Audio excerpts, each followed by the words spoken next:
Welcome to the 6th episode of the Grappling Arts, the podcast dedicated to celebrating the art of professional wrestling.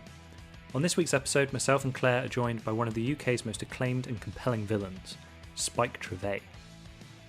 We discuss Spike's acting background, the origins and inspiration for the Trivet character, as well as the intersections between wrestling, cinema and theatre. We also cover Spike's seminal feud with Cara Noir in Resurgence, as well as his work for Brighton promotion Riptide.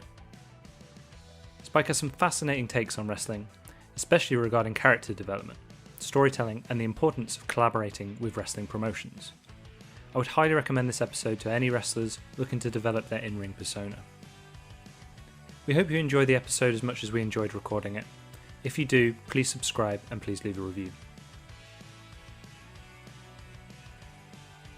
Yeah, this should be fun tonight anyway. Yeah, I think so. I kind of, there's some pretty interesting things, I think. I know a little bit about his kind of acting background, but not a huge amount. Yeah, agreed. Me too. I know that's his background, but I think that's probably all I do know. I'm not sure I know any more than that, actually. So that'll be good, yeah. And then, there's some interesting stuff. The clips from Sherlock and Django Unchained are pretty interesting. Very interesting. So good to get him to talk about that. I might bring those up actually for reference. Yeah, like it helped me to. So I've always loved the Spike Trivet character, hated the Spike Trivet character, and I think it's one of the reasons that you talk about in here, which is something about him being one of the most sophisticated characters on the UK circuit, and I think that's absolutely true. And I think that is when I watched, especially the Sherlock one, actually, when I watched Moriarty, I was like, oh, right, yes, of course. He's like Moriarty, kind of clever and witty, and you really don't like him, but you really do like him. At the same time, it's that sort of character. It's really, I found them really helpful to understand more about the Trivet character, actually. Yeah, because it's, and I'm quite interested in that idea of character and gimmick, because often wrestlers talk in, fairly interesting, but not. Well, once you've heard a few wrestlers talk in the same way about character, it becomes not so interesting. Yeah. That idea of sort of, it's just me ramped up to whatever is ramped up to 11. Isn't that what always? That's the sort of cliche. Stone Cold always said. Yeah, it is a cliche. But the more I think about it, because I remember having this sort of conversation with Tom at the round table, and he was saying actually my character's really different from me. Really different. And actually I always thought that characters in wrestling were the person ramped up to 11, but actually the more I talk to wrestlers, the more I think that's probably a cliche that doesn't really match up to reality. It does in some ways and for some wrestlers, but for a lot of wrestlers it really doesn't at all. They're taking on an entirely different persona from their own. I know Shikara would say that. I don't think Shikara would say, it's me ramped up to 11. She takes on an entirely different character from who she is, there's quite a lot of those people on the British scene, I think, who choose something a bit different, use it to kind of really kind of create new character and do different things. So yeah, agreed. So as an aside, after that, Sherlock and Moriarty, as I recall, come off the building, and my next door neighbour's the stuntman for it. Really? Yeah. So he's Benedict Cumberbatch's stuntman. Amongst other things, by the way. He's a stuntman in general, but he is Benedict Cumberbatch's stuntman. He was also the stuntman for Matt Damon in that space film. What's that space film called? Anyways. Oh, the one where he goes to Mars. The Martian. Yeah. So there's some quite fun pictures of him with Matt Damon and stuff. So yeah, so there we go. That's my little connection with that. I always think of him. He looks quite similar to him, I think. So physically quite similar to Benedict Cumberbatch. So that helps. Yeah. What's the Django Unchained? I'm looking at the name of the actor's completely gone from my head, so I'm just going to ask you to remind me. The main actor? Yeah, the guy, the bad guy. As in DiCaprio? DiCaprio, yeah. That was what had left my mind for some reason. I was okay, that one. Yeah, Yeah. And again, like I was struck in that clip about, I mean, I won't kind of ruin it, but like struck by the way that like Leonardo DiCaprio in that film like has kind of such control. It's about tempo, is what I realized when I was watching those two and then watched the other stuff that Simon sent to us. Like it's about the tempo of the performance. Like it's about like you have to have this certain tempo to get a sense of like the danger. Yeah.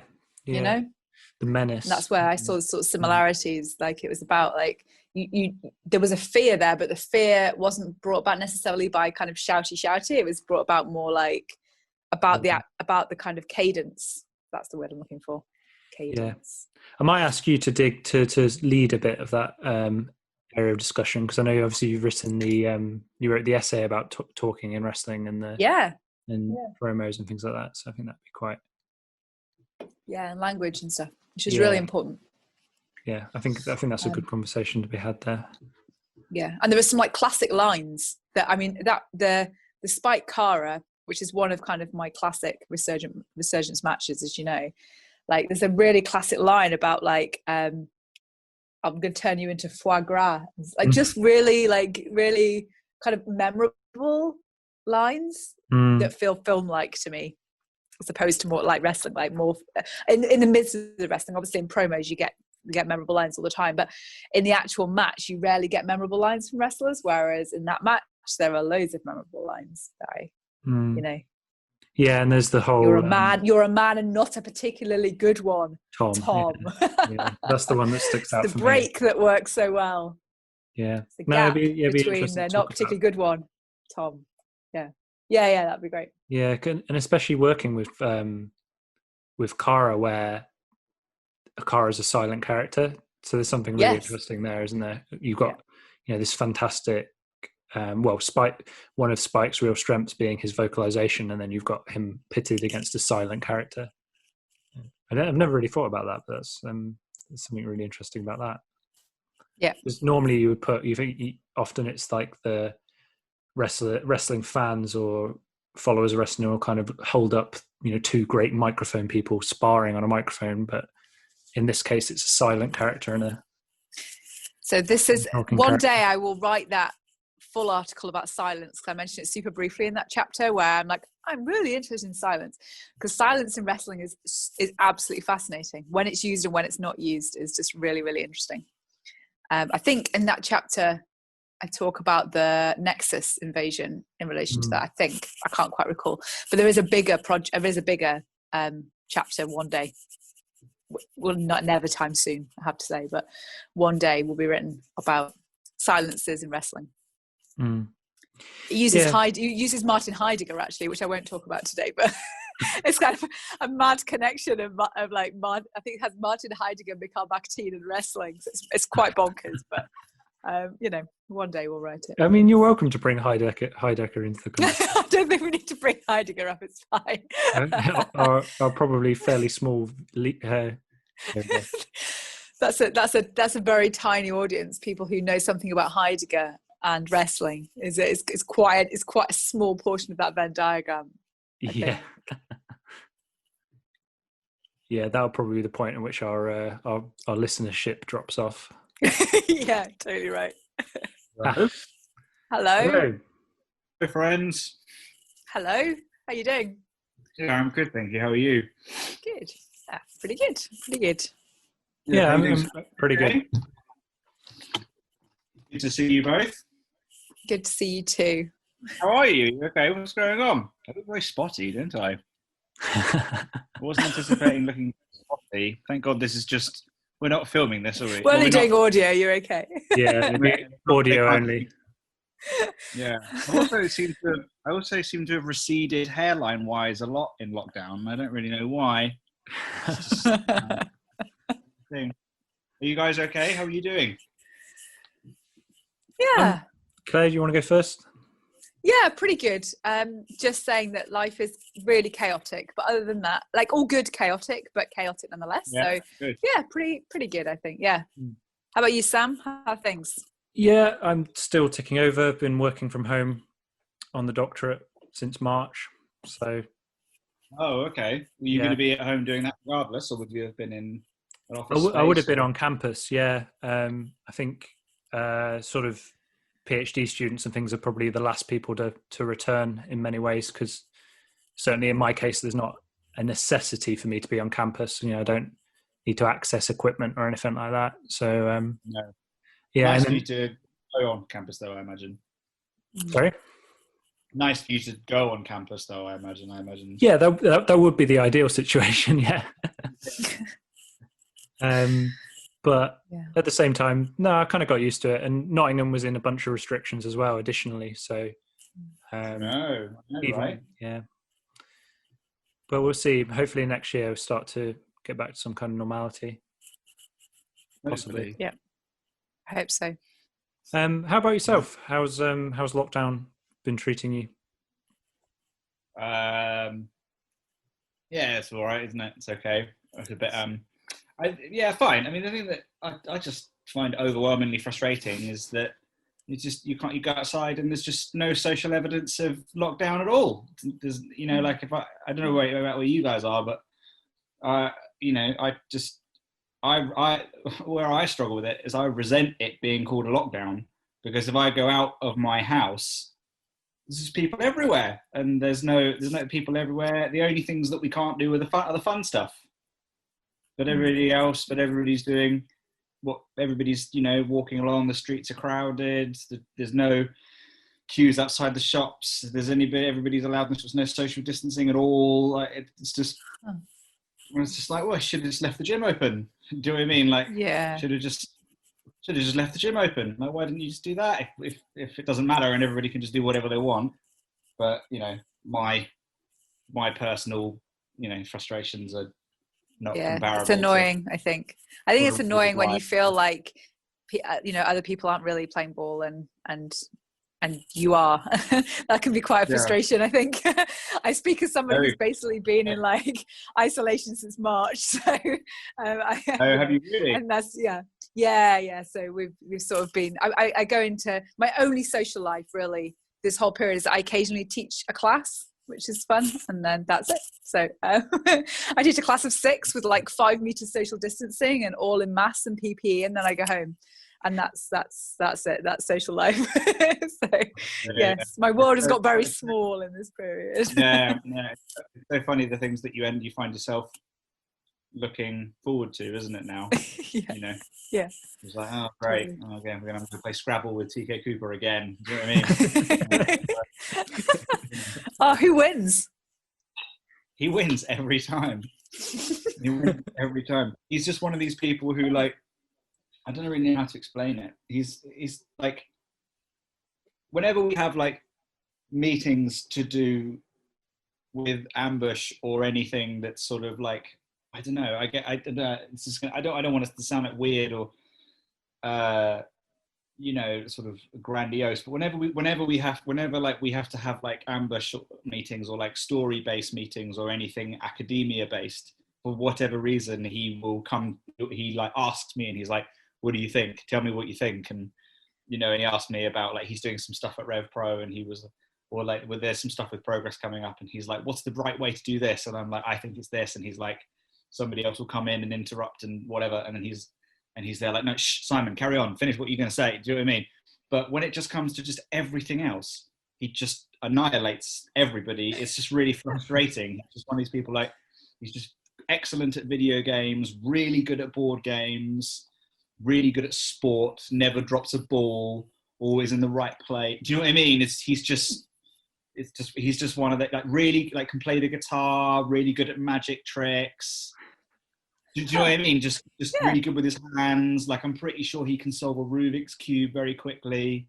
You know what I mean? He's just like one of those kind of people, and it's so frustrating. And he does it like, I think he did it with a Rubik's Cube once, and he's like this, and I'm like, you can't complete that, and he's like, and he completed it, and he's like, I'm like, you can't complete that, and he's like, boring, like that, and I was like, That's such a great image of you guys playing Scrabble. I really I enjoy that very much. Yeah. What's happening today? I really liked the breakdown. Was pretty interesting. Yeah.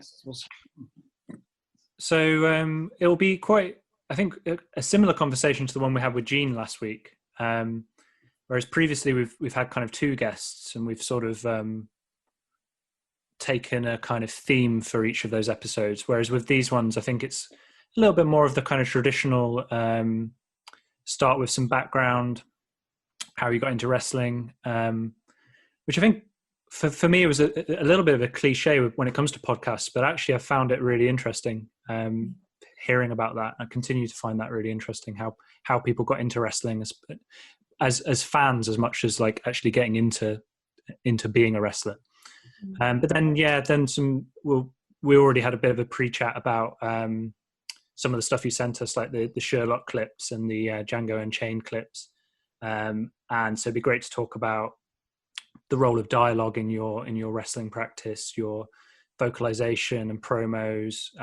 Claire actually wrote an essay on wrestling promos, so I'm going to kind of yield to her expertise a bit in that area. Thanks, Sam. No, that's cool. Yeah, I'll put her on the spot. I think, Claire, that my mother gave me a book on wrestling before Resurgence had even begun, when I first started wrestling, and I think the first part of it at least was written by you, I believe. Yeah, maybe. So like Performance of Professional Wrestling was the book. We did it in 2016. So yes. Yeah, there we go. Yeah. So yeah, I co-edited it with a couple of mates. And we called like The Dissipation of Heat or something like that. Yeah, that's right. Yeah. So I think like still pretty proud of that book actually. Like it's been a while now, but it's sort of I think one of the nice things about it is that it's appealed to wrestlers. It's kind of surprising. I thought it would only appeal to people in like academic performance studies departments, but I've had a lot of like wrestlers or trainee wrestlers or like wrestling fans email me and say, thanks for writing, which kind of came as a bit of a surprise really, because I wasn't expecting it to have quite such a crossover appeal, but yeah, it's good. Yeah, it's nice. I mean, in many ways it was the trigger for Resurgence as well, wasn't it? Mm-hmm. It was on the back of the book coming out.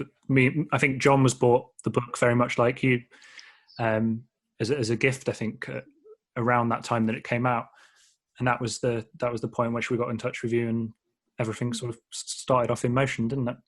Yeah, that's right. Yeah. Yeah. Should we delve into some of this then? Yeah. Sure. So firstly, I want to just I wondered if you could just tell us how you first found wrestling or discovered wrestling as a fan. I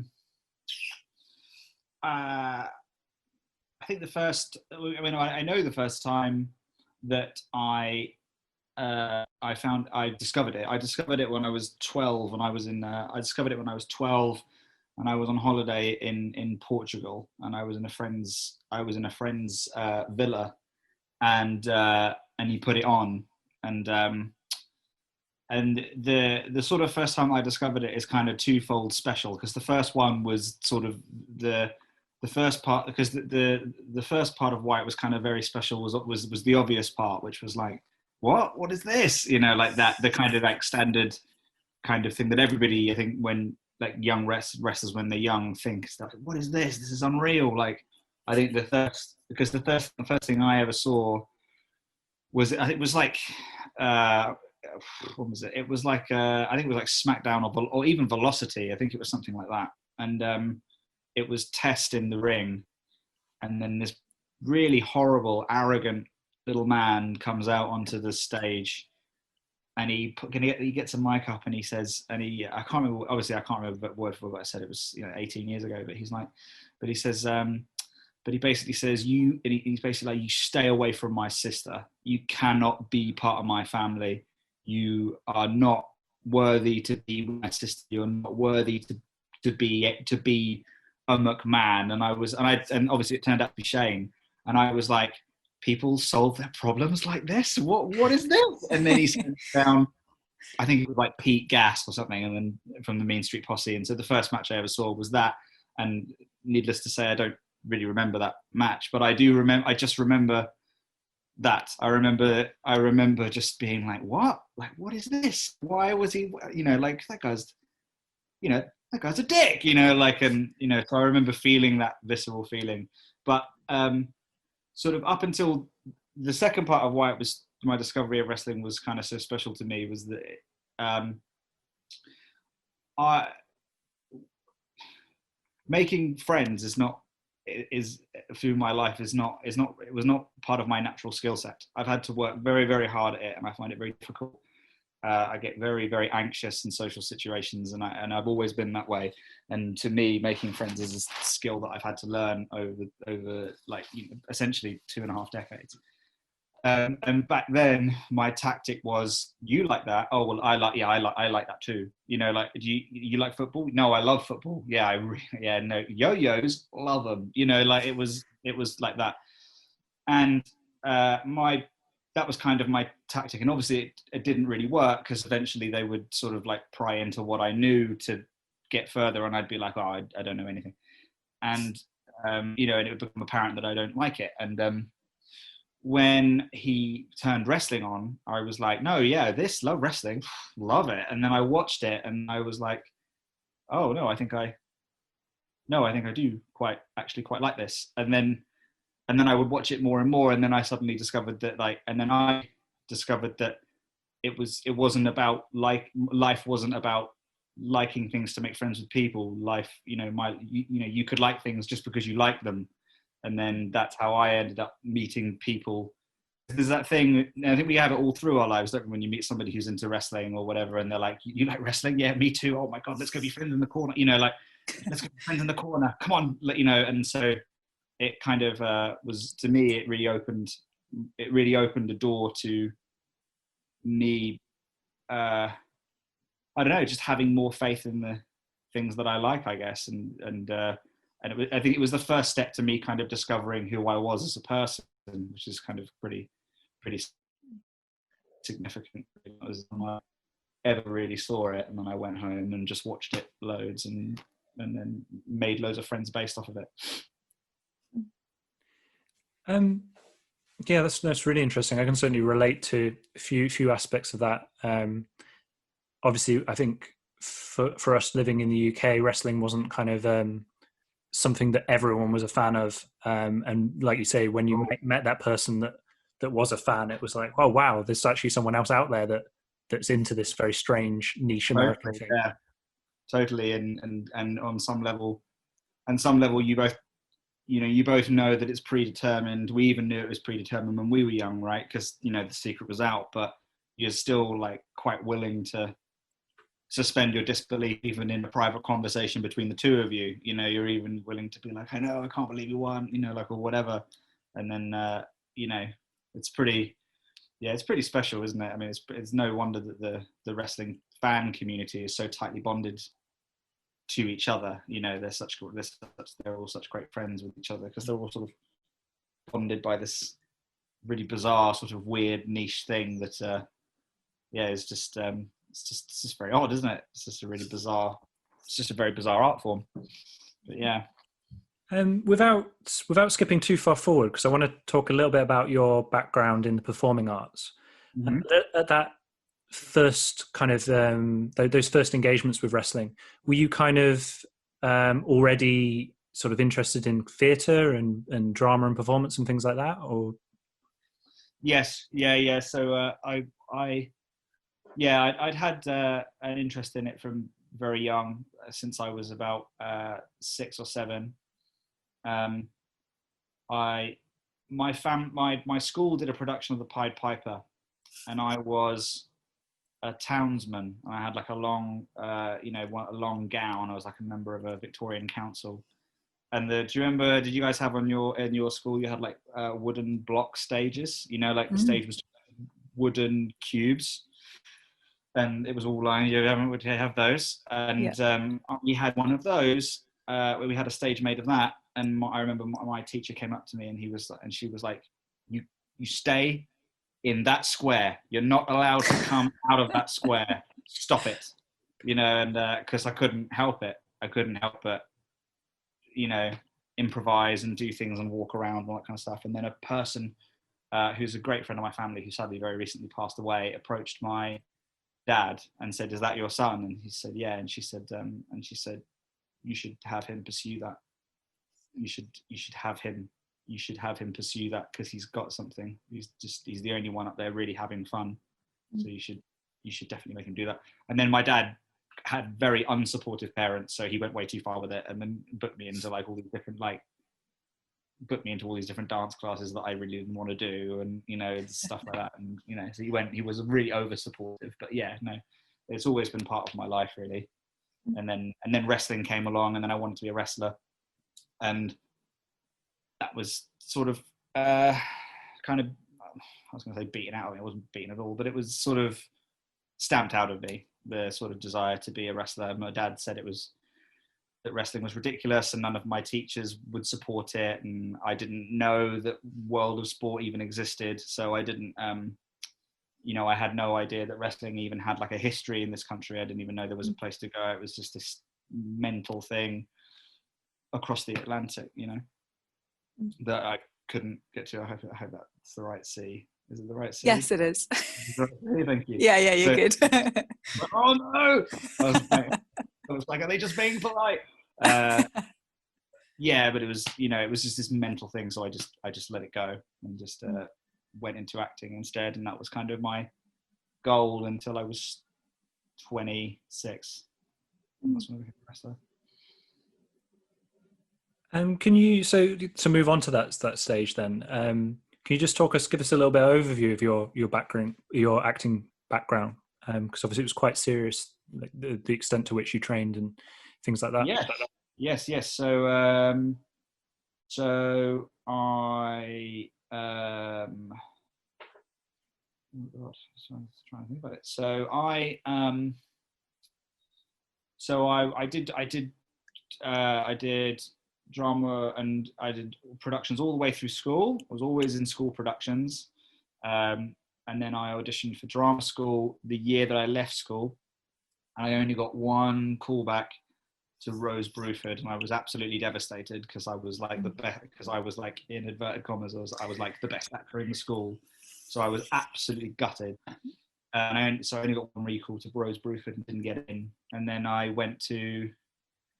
managed to get into a foundation course at this place called the Cambridge School of Visual and Performing Arts, which was a year foundation course in association with RADA.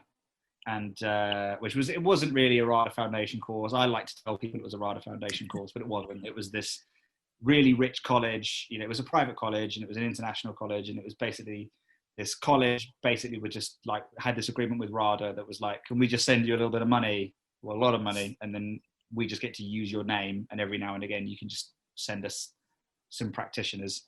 So I did that, and that was very good. It was run by a woman called Jean Stewart, who was a great inspiration to me, and a guy called Chris Lane and a woman called Rebecca Cuthbertson. And they just treated it as a springboard to get into drama school. And so I did that year course, and then the next year I auditioned to drama school, and I got into 6 drama schools, and I got into the one that I wanted to go to, which was Drama Centre London.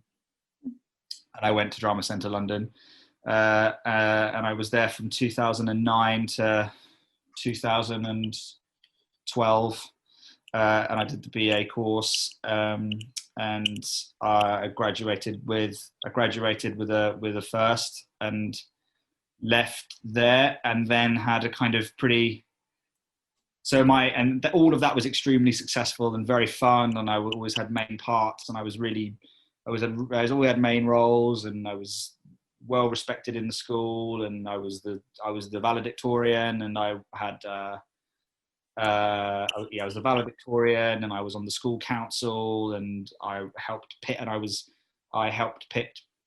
was on the audition committee. Like, I was very, very, very involved in school, and it was really sort of my blood and sweat, and I loved that place so much. It's really, really sadly recently closed down, which I think is really heartbreaking. And then I left and went into acting, and that was just a completely different ballgame. And I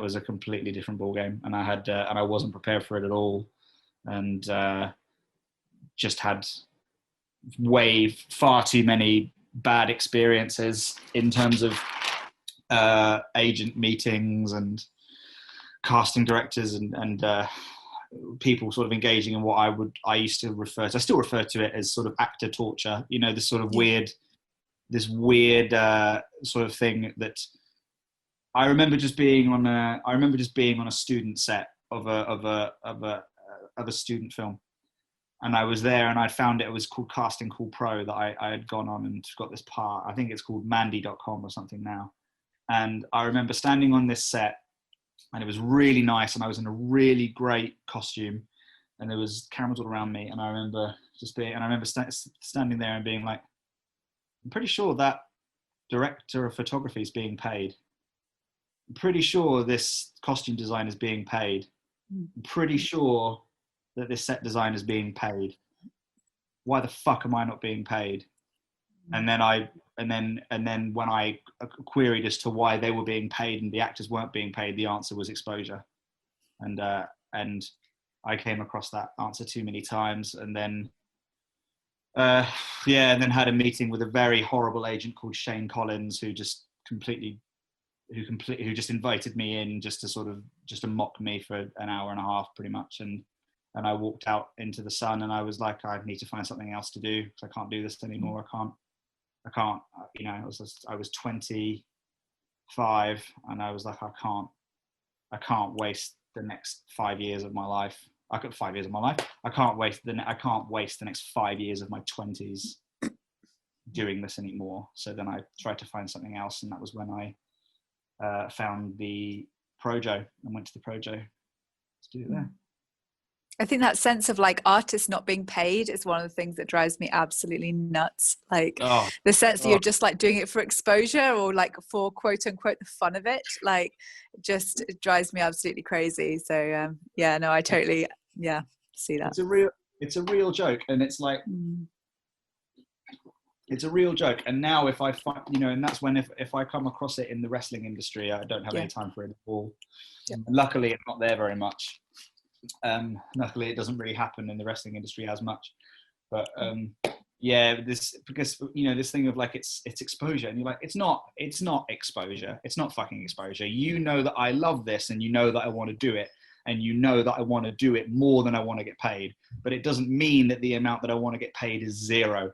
You know what I mean? Like, but we have that conversation, because sadly it means that if I leave, there's another person who's exactly like me who will do exactly the same thing the second I want to walk out this door, and there's a chance that person might not say anything.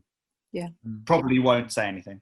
So, and I just had enough of that. I just couldn't. I couldn't, and I wasn't prepared. I was too young really, and drama school didn't prepare me for the industry at all. But it was, it was good, and hopefully when wrestling's over, I can go back to it. That would be great.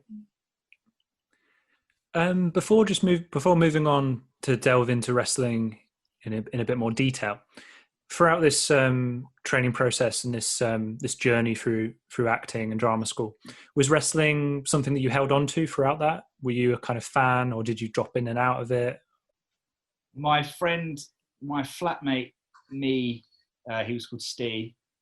My flatmate and me really liked wrestling, and we talked about wrestling a lot. But it was more just, talking about whether the Montreal screw job was real, and stuff like that, and talking about stories and stuff. But no, not really. I was very focused on. I was very, very focused on drama school at the time. It was sort of my only real focus. It wasn't until after, when I left, and I discovered it again, and I really, really liked it. And I'd be like, I remember I was playing Don John in a production of Much Ado About Nothing, and I was sitting in the ring, and I was sitting in the wings watching Jericho matches, and then I had my cue, and I would put my phone down and go on and do the scene, and then I'd come back and then watch the matches, because there was no dressing room. So I was just sitting there watching matches and listening out, So it wasn't something I held at the time, but there are definitely lessons from my drama school days that I do bring into wrestling a lot, kind of sometimes subconsciously, but sometimes very, very purposefully. Okay, so let's dive into the sort of origins of the Spike Trivet character. You said you trained at the Projo. How long were you kind of training at the Projo, and how soon did you start to come up with the idea for the Spike Trivet character, and what was that sort of process of figuring out who your character was going to be? The process. Well, I was there. I started training in January of 2000 and I think it was January of 2016, and I debuted against Chuck Mambo on the 8th of August. So I was training for. So I trained for like 8 months, and I was there most days because it just gave me a sense of purpose, and I was there a lot. The Spike Trivet character just kind of happened by accident. We had all these different ideas of characters, and I knew that I wanted to take a character route rather than just be a wrestler. And then one day we were just doing promo class, and this guy and the coach was like, put me with a girl. We were doing like improvisations, and he put me with this girl from Basingstoke, and he just went, okay, because I am from Cambridge, and he was like, and he goes, right, Cambridge versus Essex, go. And we just had to have a conversation, and I don't really know what happened, but somehow it just clicked. And she said something like, she was really nervous, bless her, she didn't really do stuff like that, and she said, and I said something about, it was really over the top, and I just said something about like she should come to my estate and shoot my grouse or something. And she said, what? And she said, what? And she said, what's grouse? And I was like, it's a bird. It's a type of bird. And she said, and she went, what's a bird? I think she was just nervous. She didn't really know what to do in that environment. And she went, what's a bird? And I was like, well, a bird is like a winged creature. Like the thing that's closest to you is probably a chicken, which I'm sure that, chicken. I mean, and the closest thing to that to you is probably KFC. And then I said something like, and then I said something like, I'm sure your mother must work there or something like that.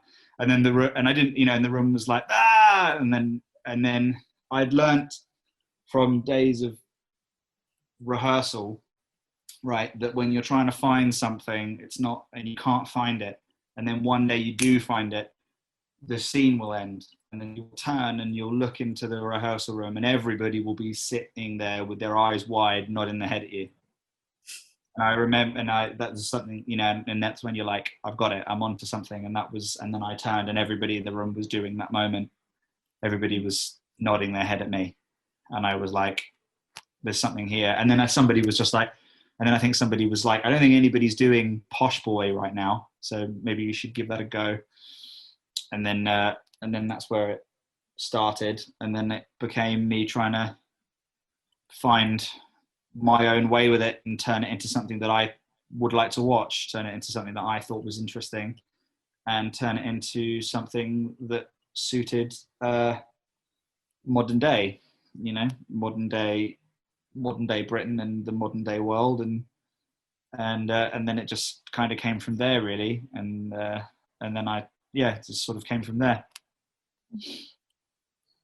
And so one thing that I'm really interested in, and you mentioned the word character there, that you knew quite early on that you wanted to be a character wrestler. Can you kind of explain what you kind of mean by that, being a character wrestler?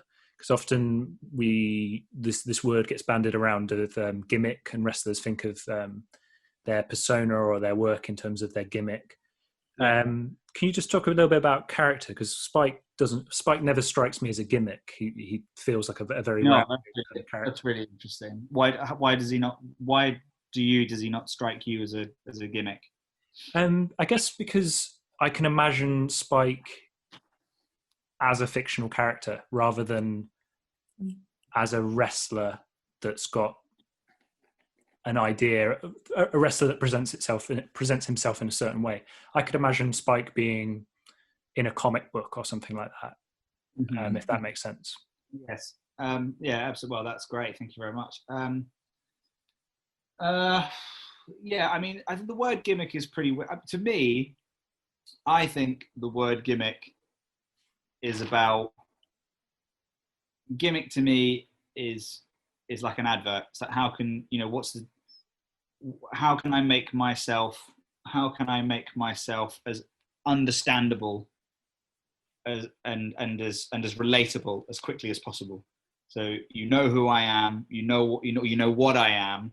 So, you know, a good example is Chuck Mambo is a surfer. You know, that's, he comes out, oh, he's a surfer. You know, he comes and he does that, and it's sort of like just a very quick way of people going, because I think that with wrestling, it's much easier if people can just connect with what you are. People can just see what you are straight away, and kind of go, oh, I know what that is, and that's much easier. So, you know, so with Spike, I think, you know, the gimmick is posh boy. You know, that's the gimmick. It's posh boy. And also in wrestling as well, the gimmick is just the word that you use for everything. You just, where's the gimmick? What's the gimmick? You know, what are we doing today? What's the gimmick? Where's my gimmick? You know, like it's just the word that people use, just sort of thing, or like whatever. But I think the difference between that is, so that to me is what a gimmick is. And I think a character is when you start to develop that gimmick into a fully fledged person on whom, I think this is the important. We've frozen a bit there. This is the important bit. Yeah. It's to the extent that it's frozen with you with your finger out, about to make a really interesting point, but then it's frozen. Classic. Let's hope that he comes back. Mm-hmm. While you can edit this out, right, Sam? Yeah. Yeah. While he is frozen, have you got any thoughts so far on where that conversation was going?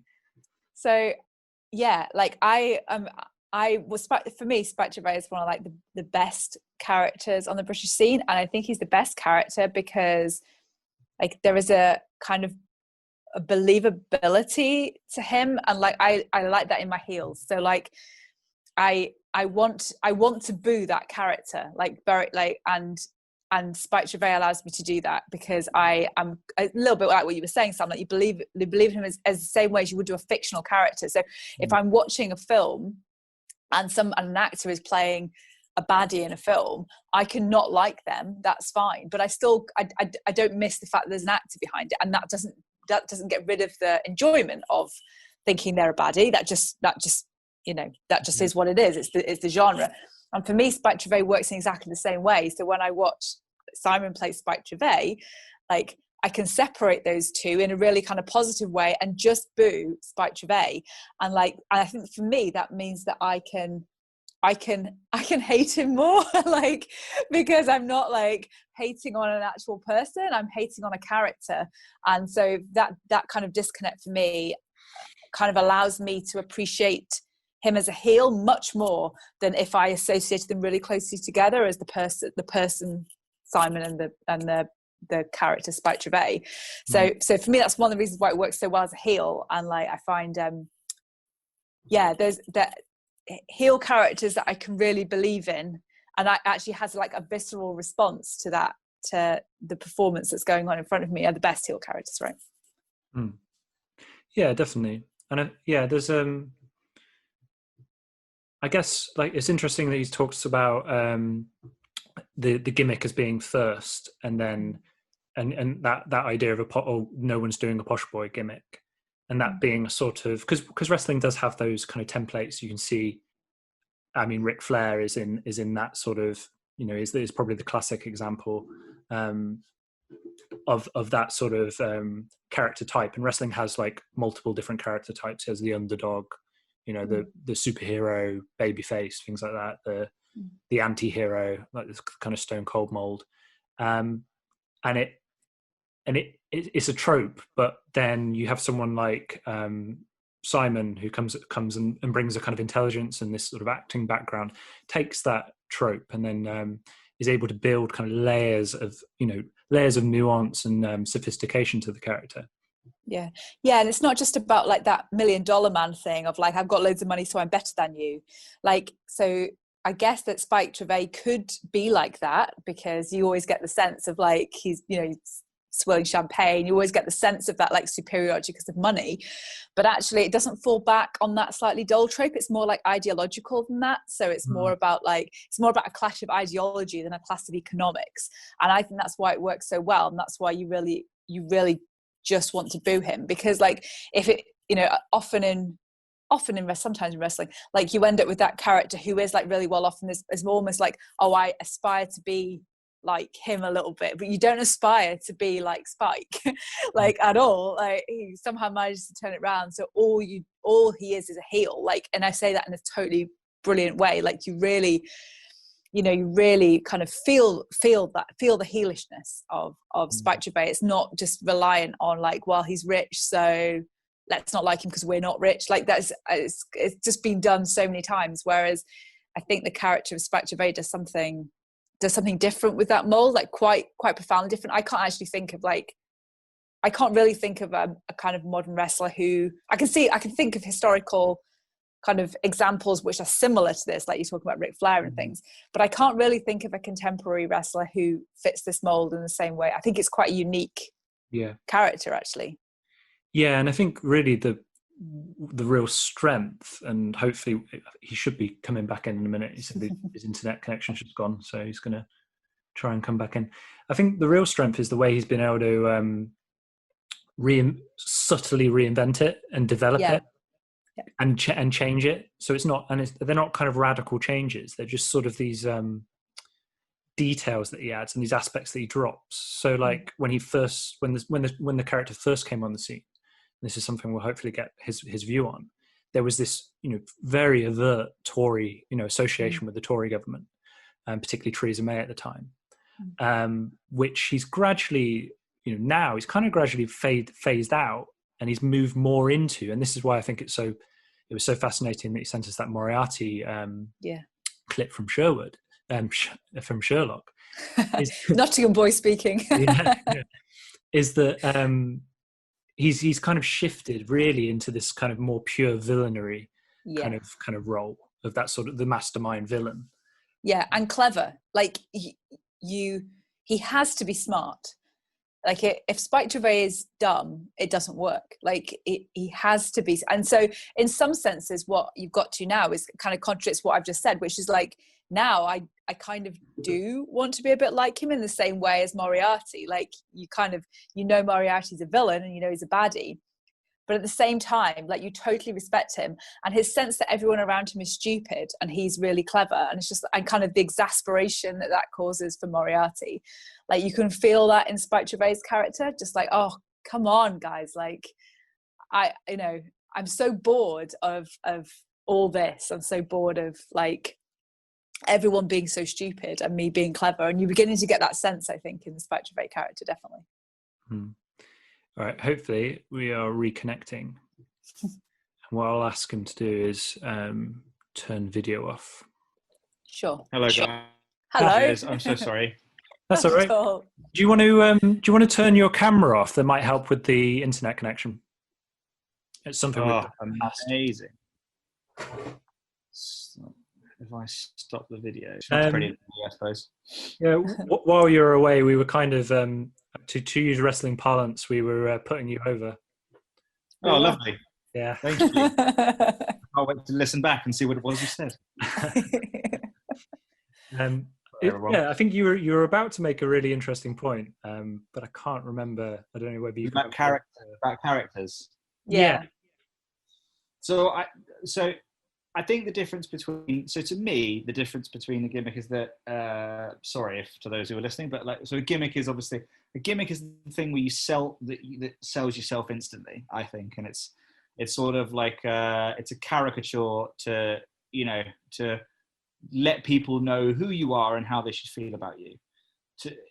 I think it's just an easy selling point. To me, a character, that's a gimmick. To me, a character is a fully fledged person who is defined by their want. They're defined by their want, their desire, and their tactics of how they're going to do it. And as a result, what we get is behavior that we can always depend on. Mm.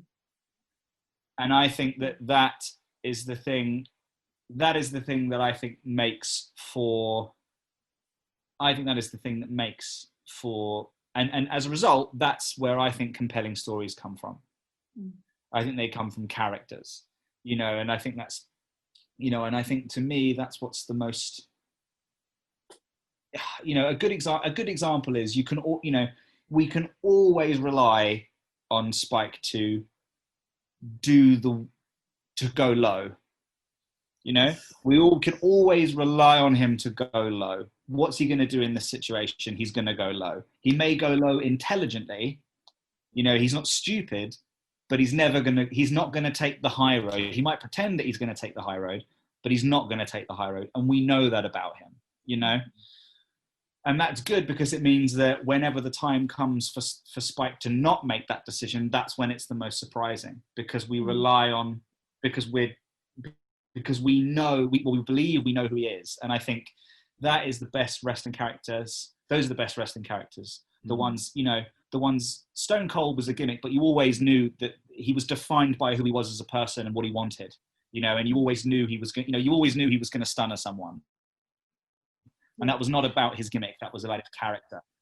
Yeah, and I wonder how that relates to your past as an actor, because as you're talking, I'm reminded of a lot of kind of key elements of actor training, where it's about consistency of character, right? Yeah, you have to don't do something that kind of feels out of character. You can have changes in that character, it develops and it matures, or it regresses, or whatever. Of course, you can do those things, but you have to kind of carry the audience with you, right, in order to have the legitimacy to make those changes. Otherwise it just feels odd. Characters, if you get something totally out of character, it just feels like it just sort of disturbs your appreciation of the story and stuff. So I wonder if that kind of fits in, whether you kind of think over that. Yeah, that's the thing. To your acting. I feel like the kind of who he is kind of so in. I was going to say it's so embedded in me, but I feel like I know him so well that I know what's the right, what is the right thing for him to do, what's the right decision. But sometimes I think the thing you have to be careful about when you're doing characters in wrestling, and the thing that I found very difficult, or not very difficult, I found very difficult to keep other people to stop me from doing this, is trying to make him a character while trying to stay away from wrestling tropes, right? So there is a thing, and I find, and I always feel really bad when this happens, but if I'm working with a wrestler, particularly, and it tends to, it's not particular anything really, that's unfair. If I'm working with a wrestler and they say these words to me, well, you're a heel, so I instantly become quite turned off by it. I'm a heel, I'm not a person.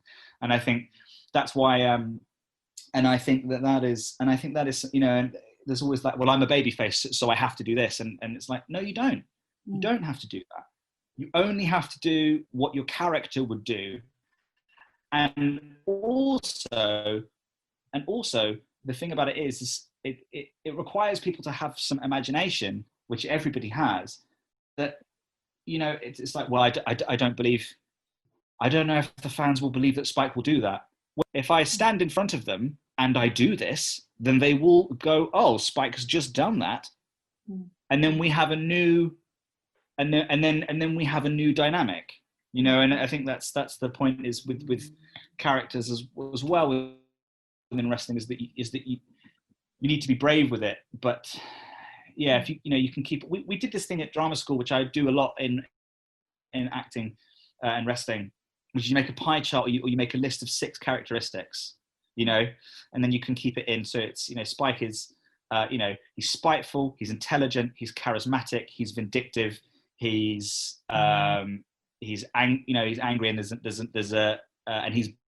he's bitter, and those things come from little, I guess, backstories that I've written for myself. To me, I think that's really important. I think if you can create a fully fledged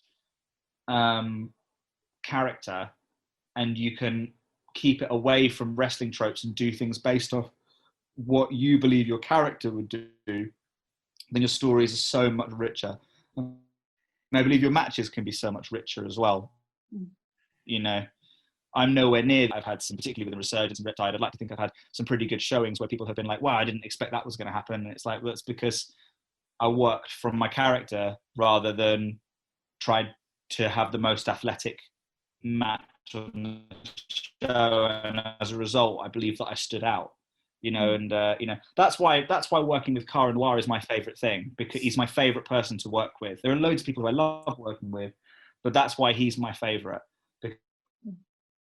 Because I think if you can work with him, and he's so willing to work from the perspective of Cara, not from the perspective of a baby face. Yeah. I think that's so, that's so important. And also he's quite happy to play. I mean, he's quite happy to play and just do whatever. I've seen him have matches that are based off of fairy tales. I saw him he's one of the most creative people I've ever worked with, and I think that's that's really what I think is the difference between all of that, to say that's the difference between a character and a gimmick. Yeah. No, it's really fascinating, and it's really interesting because it's linking up with similar conversations that we've had in recent episodes with Jean in particular, about the Jean Money character, and also Debbie Keitel that we spoke to. There was a similar kind of similar sort of ethos and a similar treatment of character.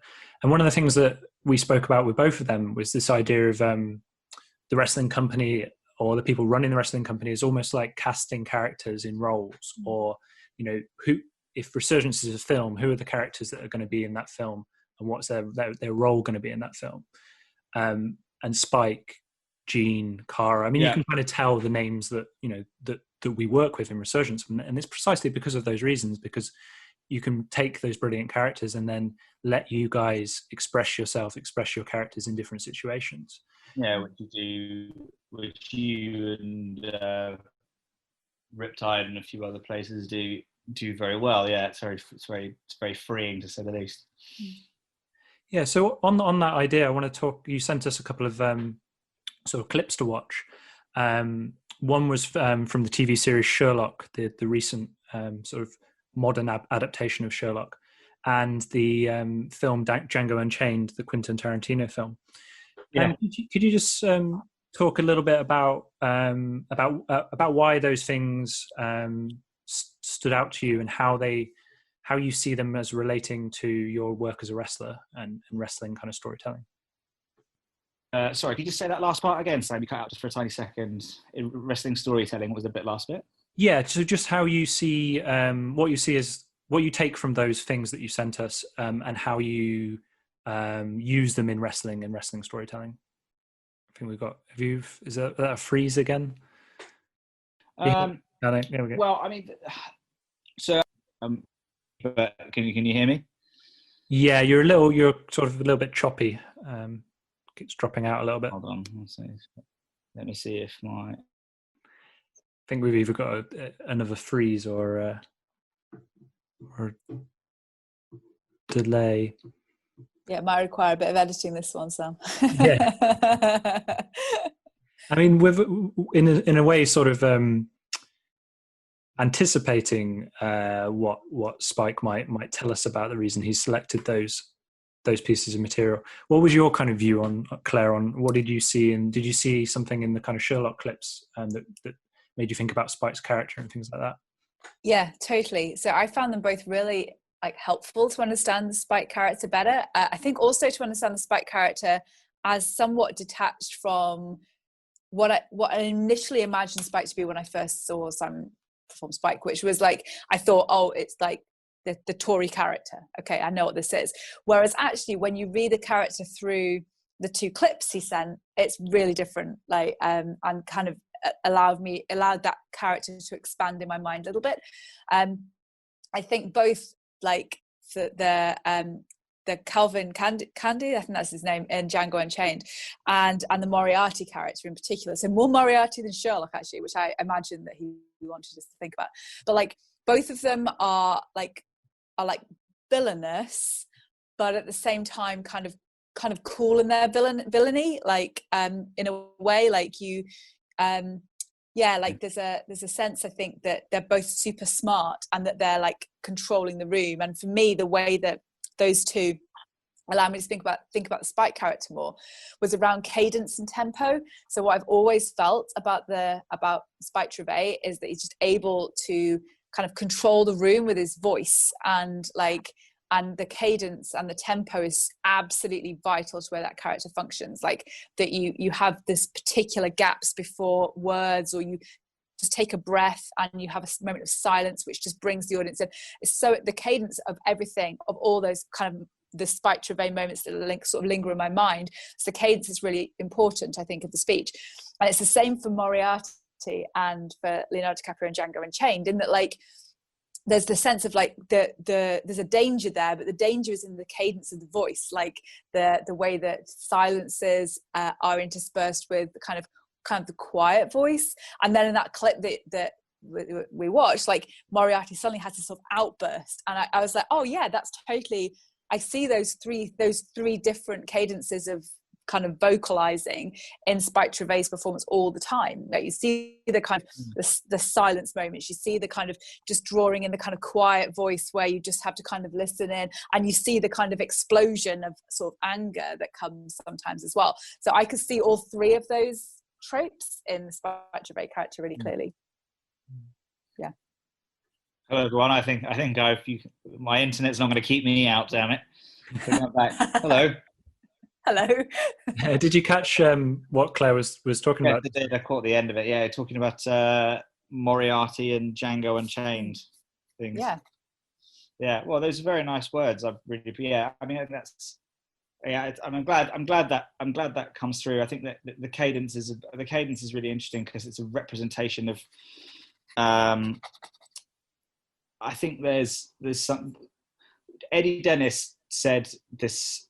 The best advice I think one of the things I've ever been given is from Eddie Dennis, who I take a lot of my advice from. And he said, if you're looking for inspiration for wrestling, don't look for it inside wrestling. Try to find it somewhere else and try to bring it in. And so, being an actor is a big movie and play buff and all that kind of stuff. And I think that with those two characters, what they represent really well, which I think is represented in their cadence, like you said, is you're drawn in by this charm. They're charming and they're not really doing anything wrong. There's nothing, they're not being aggressive. They're not, I mean, obviously when we meet Calvin Candy in Django, he's watching two slaves fight to the death, but obviously that's not great. But I think it's about like the way that they engage with you. It's not, they're not doing anything wrong. They're being fine, but there's something really menacing that you can't quite, you don't really know what it is, but you just know you don't want to get on the wrong side of them. And then when it finally, when it explodes and you see it, when it explodes and you see it, you're surprised, but you're not surprised. You knew it all along, but you also didn't. And that's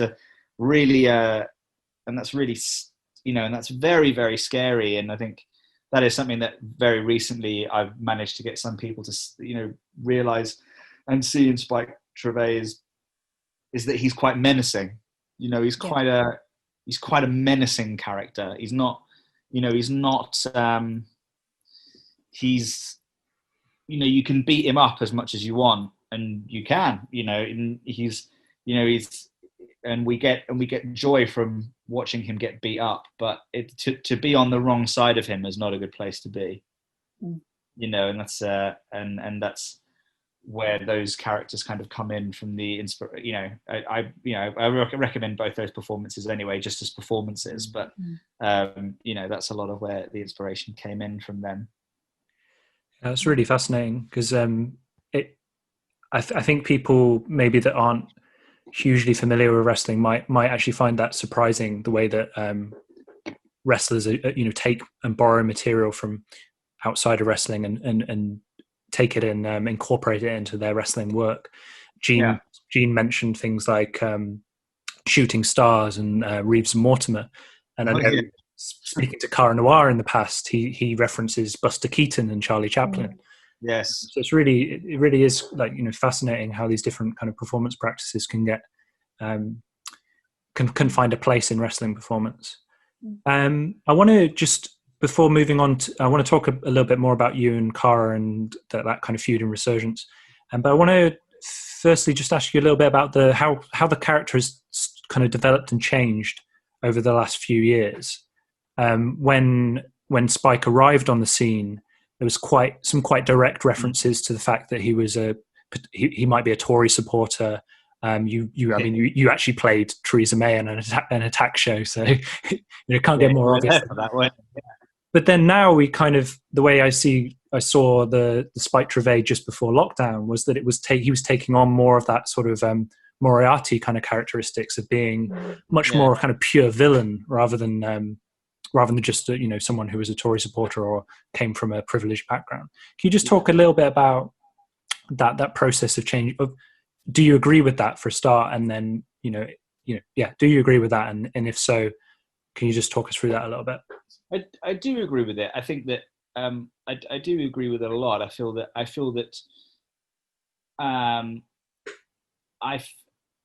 when I first started, as I said before, he was a gimmick. The idea was to walk through a curtain and for people instantly to know who I was and what they felt about me, right? And from there, it's just been about sort of, I think a lot of it has to do with rolling with the crowd. It's about like reacting to the crowd and reacting to the way they react to me. I've always been very, very clear about the fact that I have never, ever said that Spike is a Tory once, ever. And I never, ever will say whether he is or he's not. Or actually, this is important, whether I am or I'm not. Because it's not important. That is not important. It's because it kind of breaks the illusion. And I think that it's just been really interesting to see how people have responded to him. And as a result, that's what I've rolled with. People called me a Tory and they kept it going and going and going and going. And now it's almost like it's so frustrating. Just before lockdown, I was at a point where I was like, I'm finally getting away from the Tory thing. Like I'm finally getting away from it. And then lockdown happened and I was like, oh God, I'm gonna have to go back and start all over again. But I think character development, I think wrestling development can happen with the wrestler on their own. So like the wrestler can have matches and get better in the ring, and they can wrestle people better than them, and they can become better in the ring and have better matches, and that's obviously really important. We think with character development, I think character development is nigh on impossible if you don't have at least one or two promotions who are willing to roll with that. Because character development takes time. Good character development takes time. And you need to work with promotion, and you need promotions who are willing to roll with it. You need promotions that are willing to work with you and trust you in your vision, but are also happy to put their ideas in and all that kind of stuff.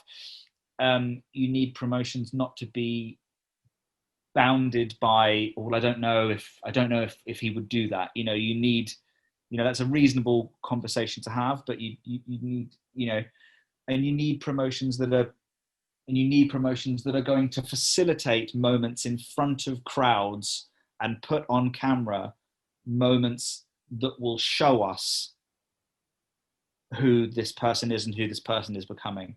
And without that, it's really, really difficult. It's really, really difficult to do that without having a promotion to back you, but it can be done. I had a long-standing feud in Riptide for a long time, and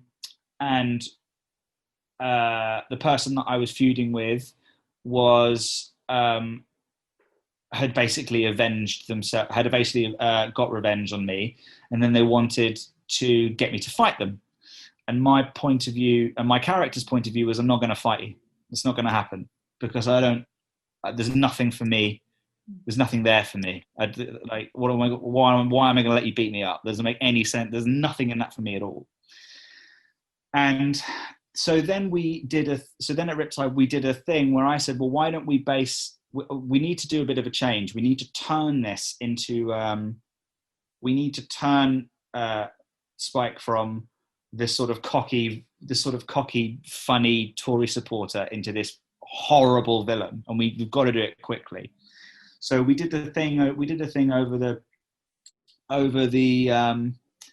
the show where I opened the show with Jordan Breaks. And at the time, Jordan Breaks was a total underdog, and no one thought he was going to beat me. And I came out doing this big, loud promo, swearing, making everybody laugh, which was really important. And loads of wrestlers, particularly baby faces, really hate that because they don't want, because they're like, well, heels aren't entertaining, and I just think that's bollocks. I think that's ridiculous. If you look at things like tragic comedy, the way tragic comedy works is that we have a hero or a heroine. It's traditionally a hero, so I'll use the pronoun of he for this particular example, who will, he will spend the first act making you laugh, doing charismatic things, being funny, all that kind of stuff, so that you get behind him, so that in the second half, when something horrible happens to him, you instantly feel 10 times more sad. You instantly become more sad.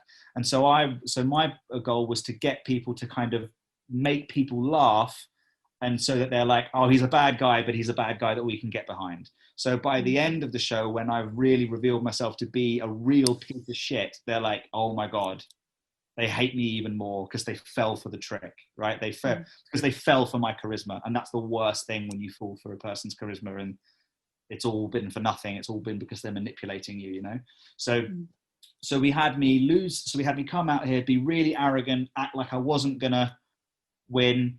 Act like there's no way I could lose, and the fans didn't think I was gonna lose because he was lower on the totem pole than me. And then we just had him beat me in 8 minutes.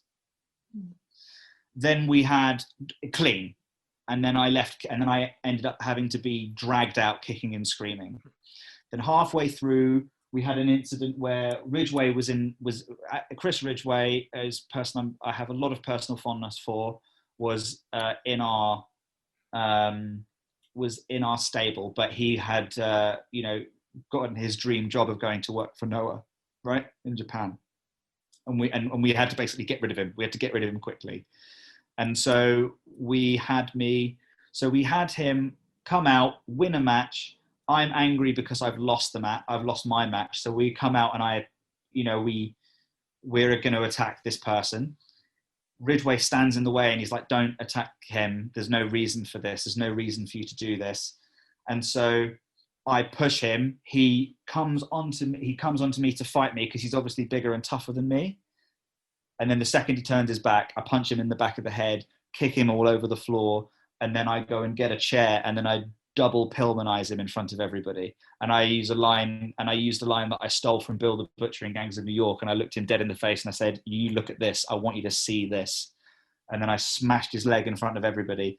And then it's like, oh, this is different. What a horrible, horrible human being he's got. And not only that, he's got this legit karate strong style fighter on the floor, writhing in agony, which Chris Ridgway was very kind enough to do for me.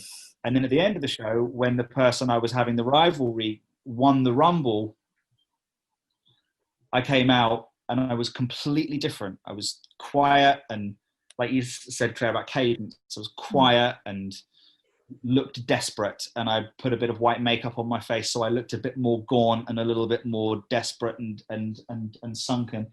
And I said to him, right, this is a one-time offer. You get to fight me, but you've got to put this Rumble shot on the line because I want that Rumble shot. And we had all the and then my opponent looked to the crowd as if to, expecting them to all be like, yeah, do it. And I remember the crowd going, don't do it. It's not worth it. It isn't worth it. So they already knew that it was going to go wrong. You know, they were like, don't do it. It isn't worth it. It's not worth sacrificing everything you've worked for just for him to manipulate you like this. And then when he chose to fight me, I remember everyone in the crowd went, oh no, you know, they all knew. And somehow, and that was it. And it was just over the course of the show, we had managed to turn me from one thing into another. You know what I mean? We had managed to advance me. But I think this is really important for anybody who wants to run a promotion. I could not have done that on my own. I simply could not have done that on my own. And character development needs promotions to get behind it. And that is why we don't, and that is why there are so few fully fledged real characters in British wrestling, because wrestling promotions don't get behind them.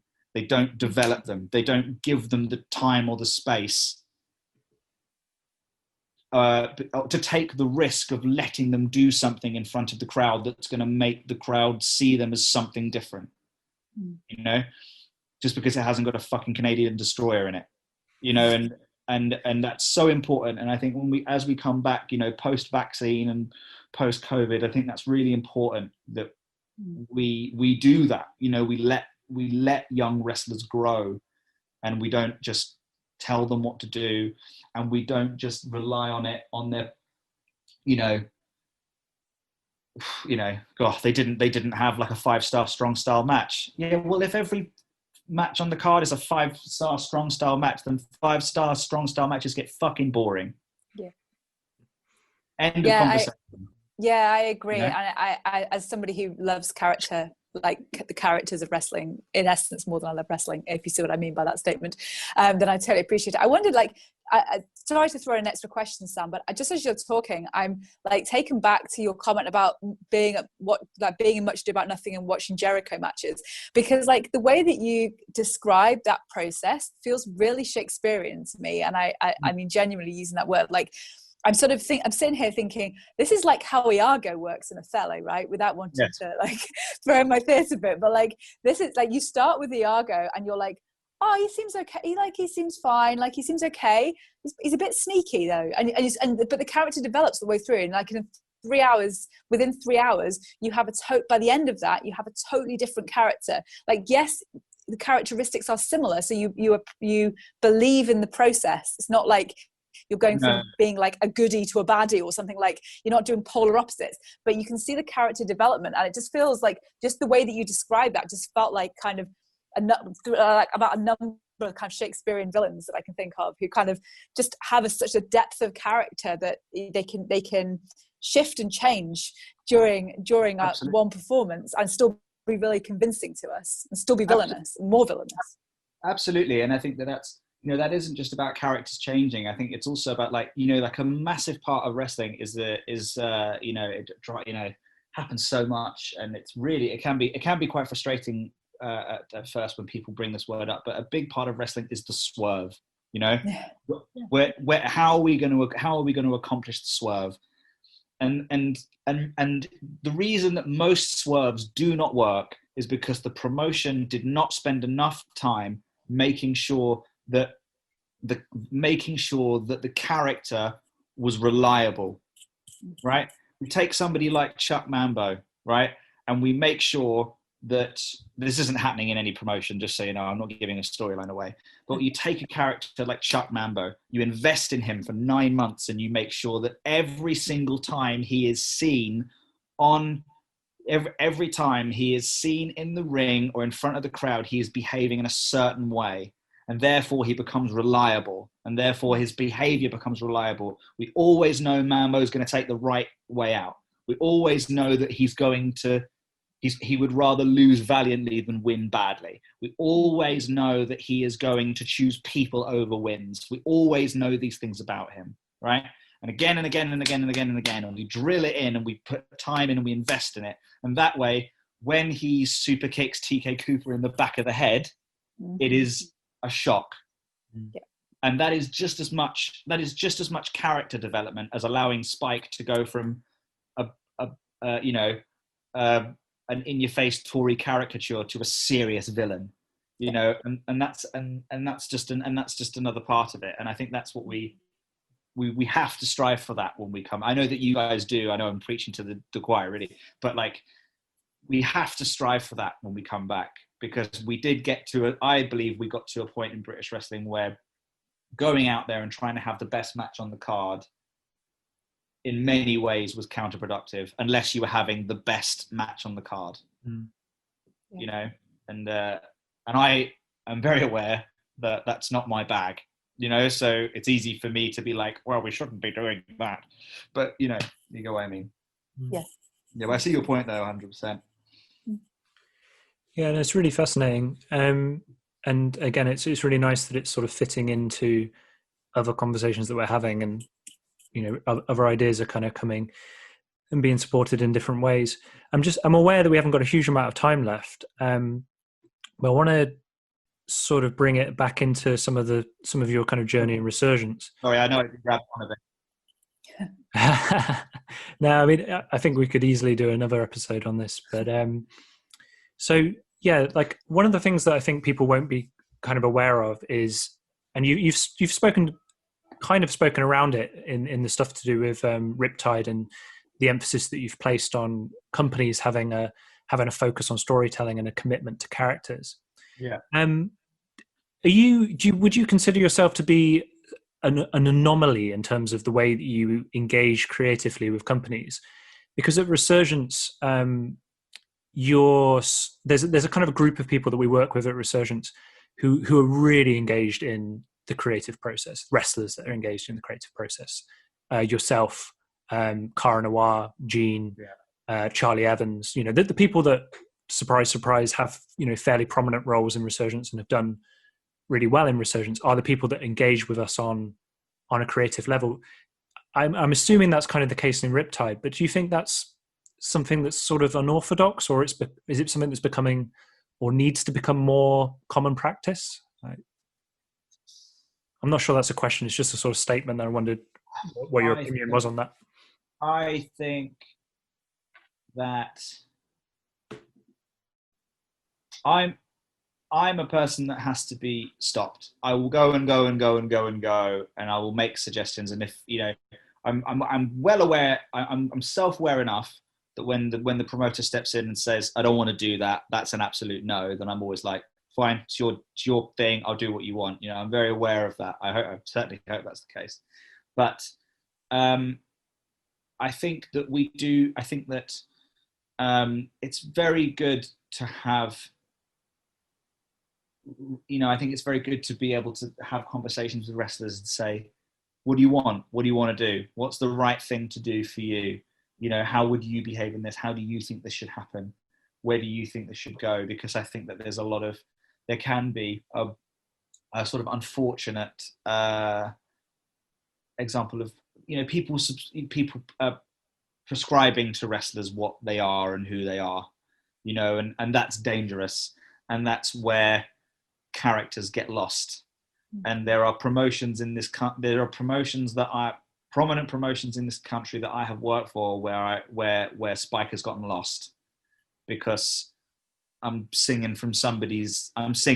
reading somebody's script rather than contributing what I believe is how I should behave and how I should be represented and how I would act, you know. And I think that is really important. And I think that, you know, when people reach out to, and I think it's you know, you guys and Riptide and a couple of other places, North is really good at this as well. You know, we try to do this at Ambush as much as we possibly can. That's pretty much our main ethos. Is if you open your door, if you open your ears to most wrestlers sort of creative. If you open the door to their creative side, it will flood out, you know, and it will, and they'll tell you what they think, and they might be wrong, but it is pretty mad when you speak to a wrestler who has not been asked how they want to be represented or who they think they are, and then you ask them, and then you see their eyes light up, and then, you know, and then all of a sudden, I'm sure you guys must have experienced that tons and tons of times because you guys asked those questions. And then all of a sudden, this wonderful collaborative thing happens, and that's what gets results, and that's when you get, and that is also when you get wrestlers that care. You know? The wrestlers have to care, and they have to do things that they know that they are capable of doing. You know, it's a big, that's a big issue. So I wouldn't say that I'm necessarily an anomaly. I would say that I'm not shy about my own ideas. I think that's where I'm different, is I'm not shy about my own ideas. I know who Spike is, and I'm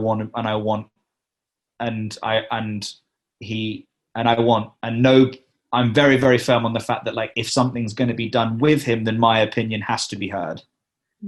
One of my biggest heroes is Ricky Gervais, and one of the reasons he's one of my biggest heroes is because there's the story of when him and Stephen Merchant were first making The Office, and then the BBC said, right, okay, well, we're going to give you this director, we're going to do this, we need to change the script this way, we need to do it this way, and Ricky Gervais said, no, we make it our way, you let us do it our way, or I don't want to do it at all. I'm not doing it otherwise. I'm just not doing it.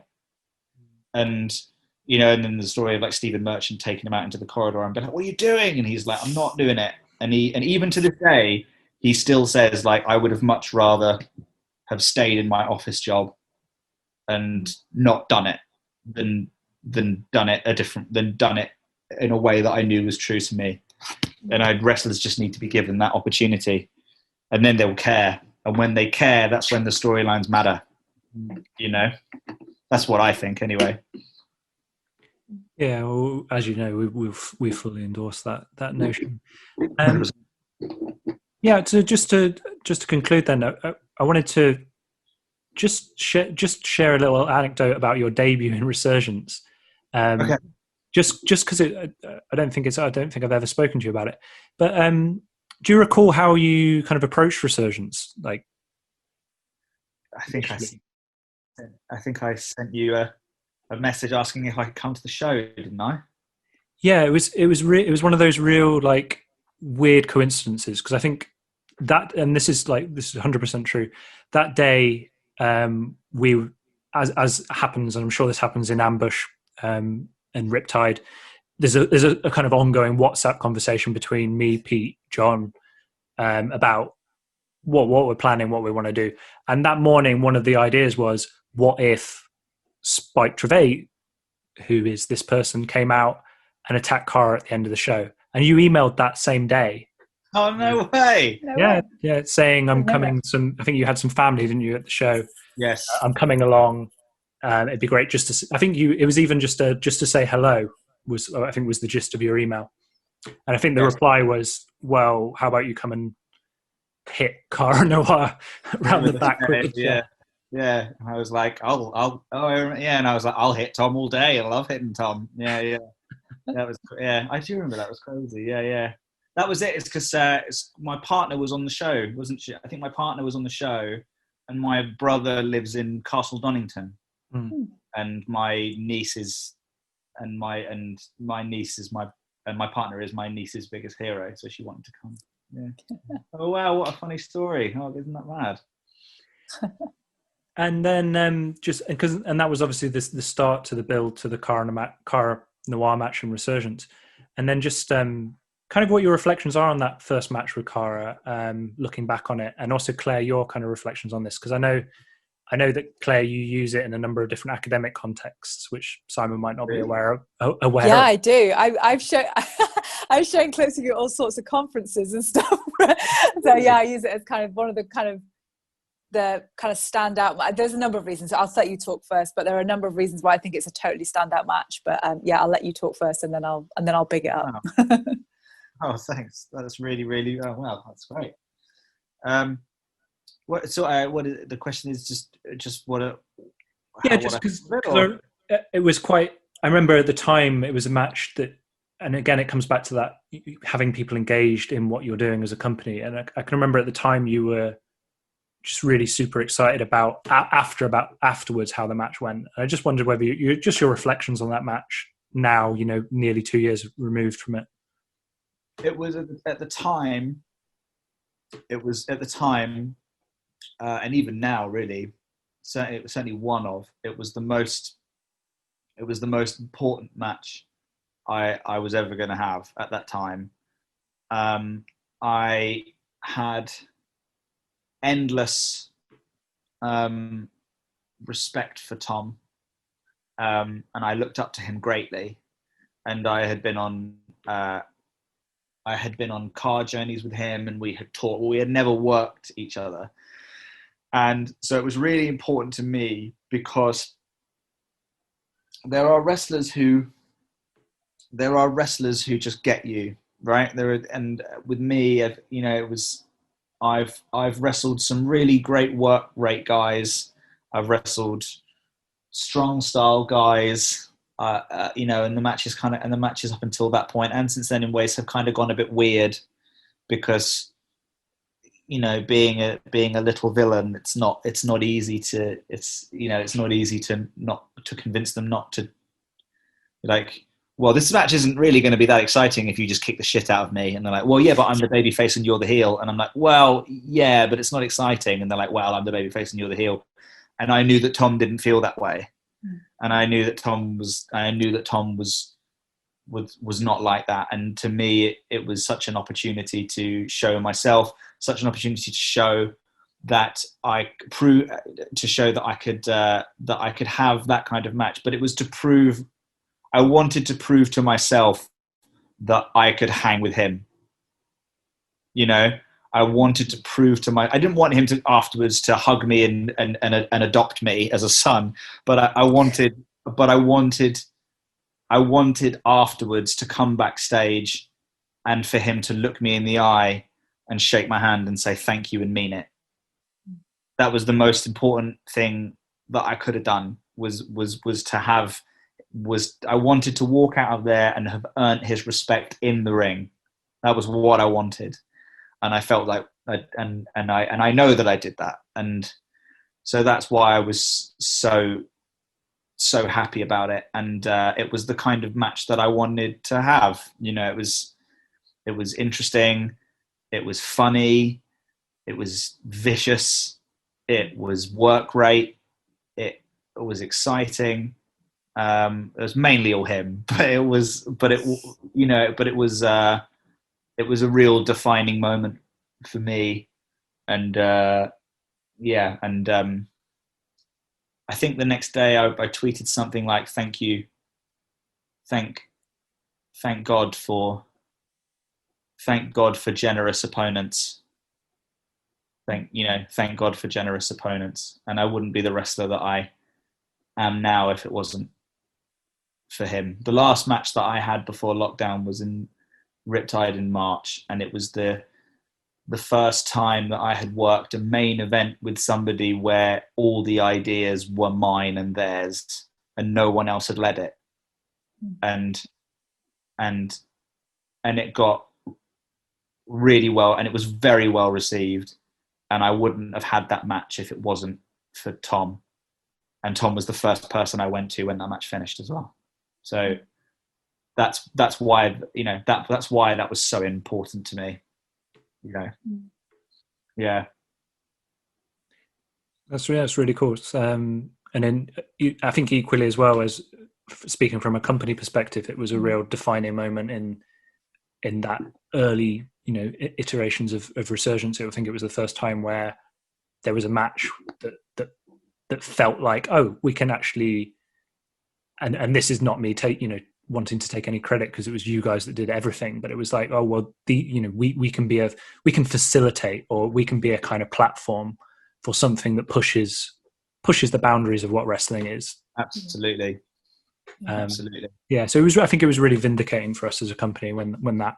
I'm so glad. Yeah, for me it was that moment that made me. I'd spent we talk about the book. I spent like, I don't know, 5-6 years trying to claim that wrestling was like wrestling and theatre had something in common, or like could talk to each other or whatever. And for me, one of the reasons why I talk about that match so much at conferences and kind of show bits of it and speak to academics about it is because for me, that was the moment where I went, yeah, this is what I've been trying to talk about. And so like it was incredible, like from my own kind of academic perspective, like I was incredibly grateful to you guys for putting on such an amazing show, because I'd always felt that it was there, but I was kind of in essence sort of struggling to see it in practice, and for me that it was just totally confirming that this was as I had suspected, but I had never actually been able to see. So it was incredibly like, yeah, it was very confirming for me. I think there's just so many, I could talk about this match forever, but like there were so many things in that match that I appreciated in terms of that. Like there's, there's brilliant lines in it that I still kind of remember about like, the foie gras and which is classic. And like there's and the cadence of that great, like Sam and I would talk about before we came on, but like the cadence of that great line of like, you're a man and not a particularly good one. Yeah, pause, Tom. Like it's so good. Like it's just even in the kind of in the heat of battle where you were kind of physically obviously drained by that point, it was kind of quite a long way into the match, whatever, like the cadence of that is like just perfect, absolutely perfect. You could feel everyone in the crowd going whoa, like it just felt such a big moment. And that's so nice. That's so nice. Yeah, it was one of those moments where I'm not sure that it's necessarily unique to wrestling, but wrestling does it really, really well, which is that you can have a single moment, a really small moment that almost defines a whole story. Like in that line and that moment in that match just told the whole story, like within, that ended up spanning months, but you can condense it down into those kind of individual moments and things. That's just my view on it. And I think also that sense of like the foot as well, which I think I'd thought about like kind of a match long tease before, but not to the extent that you and Cara managed to kind of do it in that match. It was always like the foot, and then that foot crack, which still kind of like, I think I'm not the only person in that venue that night who had kind of like a visceral reaction to it, like a kind of sick reaction to that move. And I've shown that particular clip numerous times. I did a talk at Guildhall in February, and that was the clip I showed. That was like the last thing I did before lockdown, like live. And I showed them that moment because they were all like performance artists and live artists who were all like used to kind of rolling around in jelly and covering themselves in their own blood and stuff like that. And like the kind of that crack of the foot, like everyone went, oh, like there's always like a gasp, like a breath. It's kind of an amazing moment. For it to do that to live artists who are used to that sort of thing, I think it's testimony to how powerful that moment was. That's so fantastic you say that. I think that it's really interesting you bring up that line, because I was terrified to say that line. I was really scared to say it. I didn't want to say it at all. But I wanted to say it, but I didn't want to say it at the same time, because because you don't know what the line is now. And I didn't want people to think that, I didn't want people afterwards to think that, this, that there was a moment in this match where that had been spoiled for them because, this, I don't know, this person had, a wrestler had, I don't even know how you'd say it, just, I don't know, just devalidate, validate gender norms, devalidate gender norms. I don't really know, but I felt like if I called him, if I implied that he wasn't a man because he was wearing makeup, then that would upset people. And I didn't, and I'm a very firm believer that that wrestling is art. But I believe that if the only art that you ever expose yourself to is art that makes you feel good, and it's not challenging you and it's not reflecting real life in some way, shape or form, not all the time, the art that makes you feel good is very important. But if that's the only art that you ever expose yourself to, then I think you're missing the point.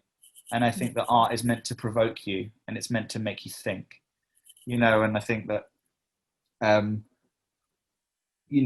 think we can have characters that feel certain ways about things obviously without any real hate, any racism, homophobia, transphobia, all of the evil isms, you know, all of those things aside, I think, you know, we need to get to a point where we can have characters that say versions of what they think and get vindicated or revenged or you know, and have revenge on them, and they get, you know, and the good guy comes out on top, and then we prove through a story that that's not the right way to think, rather than banning it from the show, which I think is something that we are quite close to, and it makes me so sad, you know, because I think that wrestling's such a beautiful medium to tell a story, and I remember it's just really funny that you brought that line up, because I remember saying, like, shall I imply that you're not really a man? And Tom doesn't care. Tom's like, yeah, do it. Like, I don't care, do it. Tell me to twirl, do all these things, like, you know, imply that I'm lesser because I'm feminine, you know, do all of those things, and then I'll kick your ass, and then I'm there like, no, but you don't have to say it. You're not the one that has to say it. You're not the one that has to say it in a university setting. You know, yeah. You're not the one that has to say that you're not the one that has to say that in a promotion in Brighton. It's not you that has to say it. It's me that's got to say it. So I've got to take the flak for it, you know. And we, so it's really interesting that it's really interesting to bring that up. One thing that I do want to say on it being art, I think, is that I think that one thing I think that's really important about wrestling and art is that if I'm so in the camp of wrestling being art, I really am. But I think that one thing we have to be careful of when it comes to that is wrestling being art can't just be a whistle that you blow when the wrestling purists, when the Jim Cornettes and the old schoolers and all these people come after your favorite wrestlers, when they come after the Shannon Graps for being funny, or when they come after the Gene Moneys, or they come after the Cara Noirs, or they come after the Visages, or they come after those people. It can't just be a whistle that you blow that protects the ones that make you feel fuzzy and warm. If it's art, it's all got to be art. And if it's challenging you, and if it's making you feel something, then that's okay. That's okay. You're at a wrestling show. You're perfectly safe. Yeah. Nobody's getting hurt. You're all right. And if you leave feeling a bit uncomfortable, that's okay. You know, that's fine. And I think that's really important. I think that's something that you guys, and particularly you and Riptide, have been very good at, is pushing for those things, you know, and North as well. Awesome. I think that's a really good place to finish. I'm sorry that I waffle on sometimes. No, it's great. Some really fascinating stuff in there.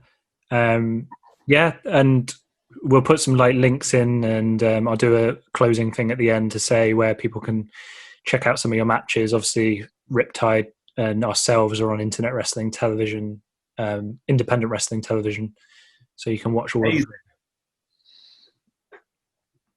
Sorry? I just said amazing. Great. Yeah. Awesome. Well, thank you guys so much. Oh, thank you. This is fun. And I can't wait for I can't wait for us to go back to some kind of new normal, and for us to be able to work together again. Yeah, looking forward to that too. Yeah, fingers crossed. Hopefully this vaccine will start to make a real difference early next year, and we can start planning some stuff. Well, hopefully then. But until then, I really hope that you guys are safe, and anybody listening, I hope you're all safe as well. And just, you know, if times are hard, it's fine. Seek help. You're fine. We're all in it together. It's all good. I do quite like that the last time the Resurgence audience saw you was over the shoulder of our referee, Charles, being carried away. Oh yeah. Yeah. We should do something with that. That was funny. Yeah, that was funny. Yeah, he loved that, didn't he? Yeah. It was a really funny. Not to hold you for too long, but there was a really fun show because I think that you had the second match with Tom, and obviously there was some stuff with the crowd, and it left maybe a little bit of a sour note at the end of it. But then in that Rumble, you just had so much fun. Like, I remember watching you during that Rumble and thinking it was almost like you were kind of what's the word? Like, I don't know, you just look like you were having a great time throughout that whole run. Yeah, it was. Did I tell you about the Dudley Boys thing? Did you ever watch that? Yeah, it was. I don't think G-Man properly caught it on camera. Not come across. Oh man. Yeah. I made after you told me, I did try and find it. Oh no. Yeah. For anybody who's listening, there's a bit in it where like Rocky Mack and Damon Moser come out to the.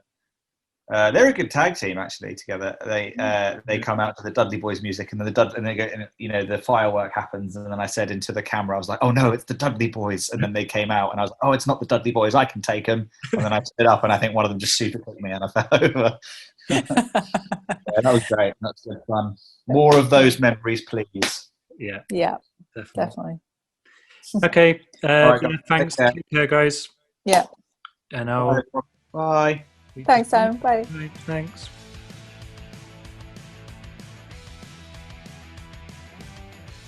Thank you for listening to this episode. We hope you enjoyed it. If you would like to find out more about Spike Trivet, we would highly recommend checking out his work in Riptide and Resurgence, which are both available on Independent Wrestling TV. You can also watch his work for North Wrestling, where he is their champion, on their video on demand service. His match with Cara Noir in Resurgence, which we discuss in the episode, is available to watch free on YouTube. Once again, thank you for listening. If you enjoyed the podcast, do check out past episodes, including interviews with Gene Money, Debbie Keitel, Shakara, Kanji, Mike Bird, and Charlie Evans. Please subscribe and leave us a review. Claire and I will be back for another episode very soon. Until then, take care.